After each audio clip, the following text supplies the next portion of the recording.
یو بل مهمه موضوع چې د پروژې په مدیریت کې په عموم شکل په مدیریت یا هر اقتصادي فعالیت کې تر سره کیږي هغه کاست بنفیټ انالیسیس دی. کاست بنفیټ انالیسیس د دې په خاطر باندې تر سره کیږي چې تاسو وګورئ هر فعالیت چې تر سره کوئ آیا دا اقتصادي تمامي کنه، آیا دا ګټه لري کنه،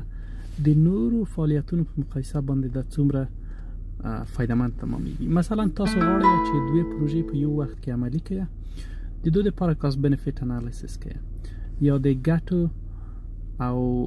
د مصارفو تحلیل ورته کړئ، نو په هغو کې تاسو ګورئ چې د دغه پروژه تاسو ته څومره پیسې راوړلی شي، دا پروژه څومره اقتصادي ګټه لري، دا پروژه څومره محیطي ګټه لري، دا څومره اجتماعي ګټه لرلی شي. او په عین شکل باندې تاسو د 2 3 4 پروژې مقایسه کوئ، په هر یوه کې چې ګټه ډېره وي هغه پروژه تاسو انتخابوئ. نو کاست بنفیټ انالیسیس د پروژې لپاره ډېر مهم دی، خاصتا د پروژې په انتخاب.